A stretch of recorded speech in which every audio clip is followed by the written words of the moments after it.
Genesis chapter 34. The defiling of Dinah.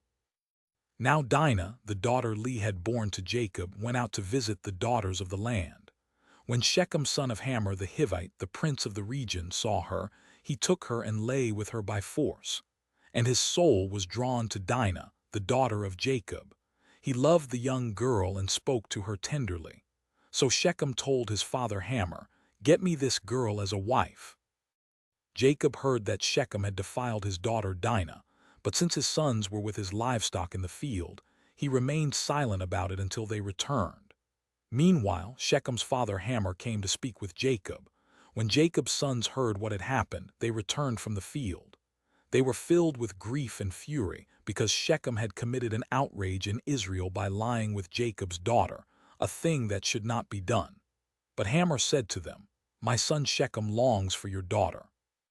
Please give her to him as his wife. Intermarry with us, give us your daughters and take our daughters for yourselves. You may settle among us and the land will be open to you. Live here, move about freely and acquire your own property." Then Shechem said to Dinah's father and brothers, "Grant me this favor and I will give you whatever you ask. Demand a high dowry and an expensive gift, and I will give you whatever you ask. Only give me the girl as my wife." The revenge of Dinah's brothers. But because Shechem had defiled their sister Dinah, Jacob's sons answered him and his father Hamor deceitfully. "We cannot do such a thing," they said. "To give our sister to an uncircumcised man would be a disgrace to us. We will consent to this on one condition, that you become circumcised like us, every one of your males. Then we will give you our daughters and take your daughters for ourselves. We will dwell among you and become one people. But if you will not agree to be circumcised, then we will take our sister and go." Their offer seemed good to Hamor and his son Shechem. The young man, who was the most respected of all his father's household, did not hesitate to fulfill this request because he was delighted with Jacob's daughter. So Hamor and his son Shechem went to the gate of their city and addressed the men of their city. "These men are at peace with us. Let them live and trade in our land. Indeed, it is large enough for them. Let us take their daughters in marriage and give our daughters to them. But only on this condition will the men agree to dwell with us and be one people. If all our men are circumcised as they are, will not their livestock, their possessions, and all their animals become ours?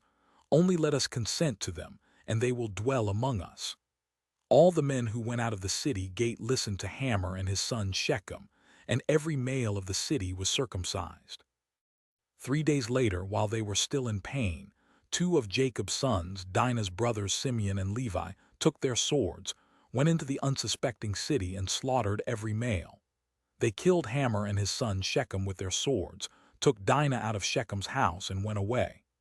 Jacob's other sons came upon the slaughter and looted the city, because their sister had been defiled. They took their flocks and herds and donkeys, and everything else in the city or in the field.